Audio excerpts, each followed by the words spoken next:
Hello, this is section 2.2, elements, abundance, and names. So to start out with, we're going to talk about the most common elements that are found at the Earth's surface.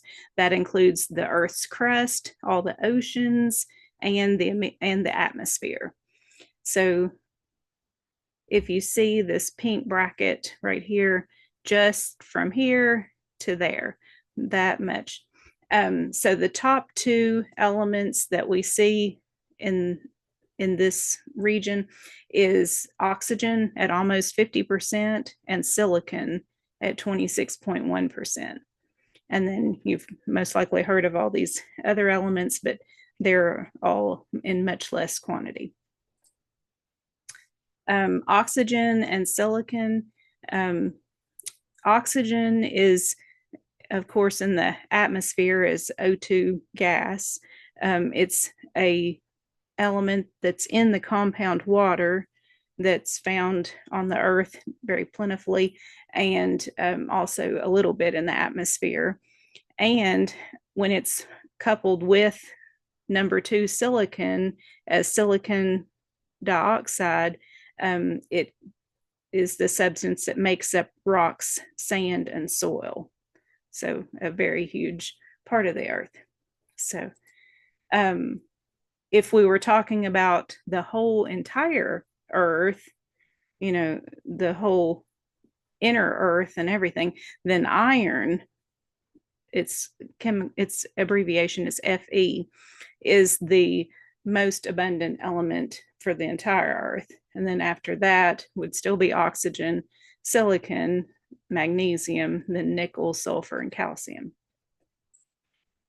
If we talked about the whole universe, then hydrogen would be the most abundant element. Scientists estimate up to 75% of the total mass of the universe is hydrogen. If we're talking about the human body, still oxygen, 64.6%, or around 60, we can round up to 65% of our bodies are made of either oxygen or the compounds containing oxygen. Then carbon, hydrogen, nitrogen, calcium, phosphorus, and on down.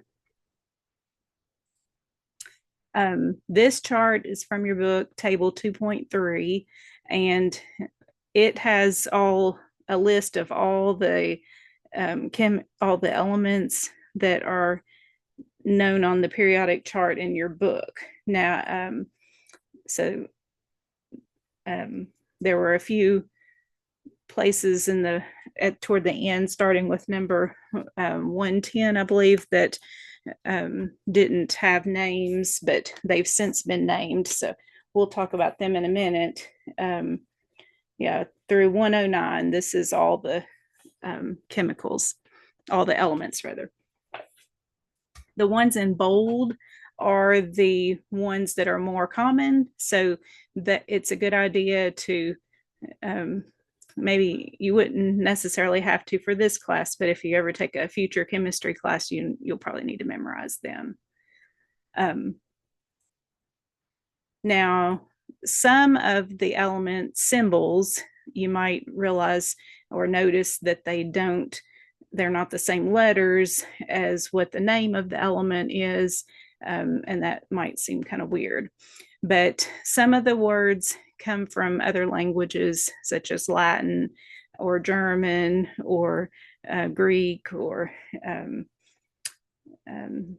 there's probably several other kinds of languages. So copper, there's no U in the word copper, but Cu comes from the Latin word cuprum. Gold, the letters are AU, and there's no A or U in gold, but it's the Latin word aurum, or aurum. Iron is Fe, and there's no F or E, so it's from the Latin word that means iron. Mercury, Hg, and that comes from the Roman name, I believe, for Hermes, I think, and he has another name or something that's that means hydrogyrum or something, has something to do with him. Lead is PB, silver is AG, tin is SN, antimony is SB, potassium is K, sodium is Na.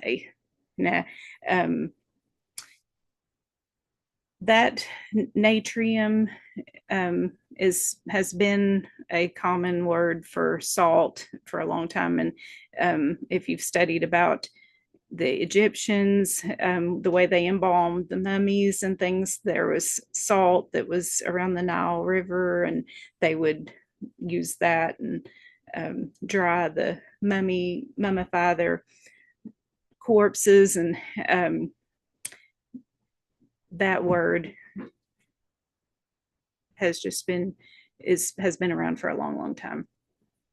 Now, when I was around high school or middle school, there was this TV show called Facts of Life, and I don't know if you've seen it before or not, but I just remember there was one episode where Tootie was helping Natalie with her homework, and they were talking about learning the elements for chemistry.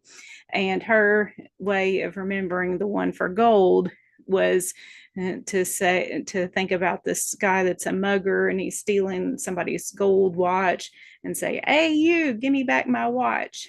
So AU is so that might help. Or if you can think of something like that, for any of these others, you can use them to help make sense of the weird symbols. Now, the old way for a while, or it's not the old way, it's still the current way, but the International Union of Pure and Applied Chemistry, IUPAC, is in charge of approving names of new elements on the periodic table. So I think it takes a really long time, for them to decide on a name and all that. So in your book, from numbers 110 through 118, they weren't named, and there's even holes where some of the elements hadn't even weren't even known to exist yet. So until they come up with an official new name, it's basically a Latinized word that means the number of their atomic number. So, for example, so here's this table 2.5 has all the root words that mean these different numbers. And let's say we had the number element 117. So for the 1 is un, to another 1 is un, and 7 is sept. And then they add a IUM after that. So the number element 117 would be un septium. And then the element 120 would be un, so there's un for 1, bi for 2, and then nil for 0 up here, and then the eum, so un benilium, UBN. So some of these have 3-letter symbol names. Now, in case it starts getting weird and there's 2 I's in a row, well, my little slashes didn't copyright. They were on the I and on that N. So there's only 1 I instead of, so if it was number 123, you'd have un by tree eum, but tree eum is weird. So just have 1 I, un betrium. And then if there's these 2 N's, go with the 9. So 9 is ENN.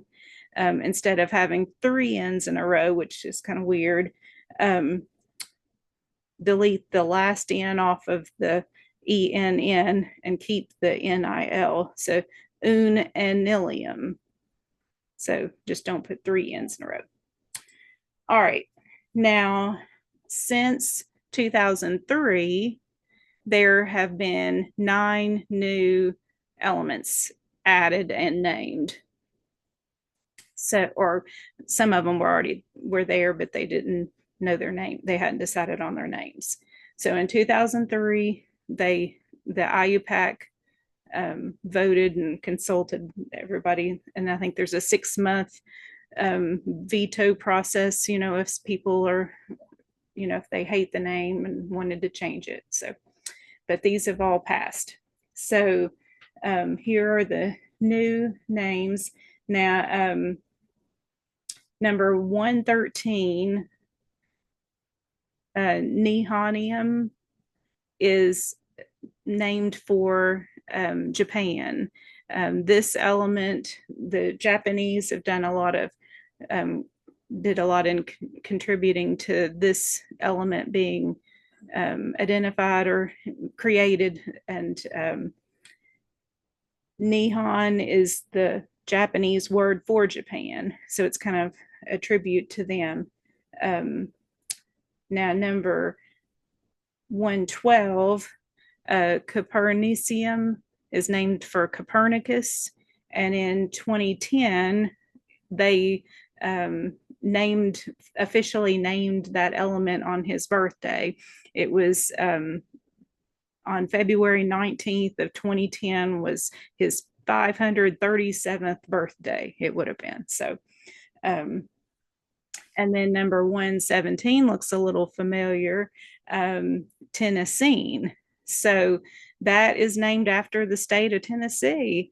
So the Oak Ridge Labs, Vanderbilt University, and the University of Tennessee did a lot of work toward this element, and so they were it was named in their honor.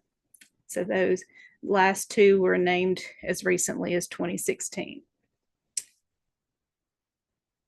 Now, one thing about these new elements not being in our book, don't worry about that, because only elements 1 through 94 occur naturally, and from 95 up, they have all been created in a laboratory, and I think they're all radioactive, and they only exist for like less than a second, or it's just a slight part of a second. It's so they're not ones that we're going to be in huge, we're not going to be discussing them or studying about them very much.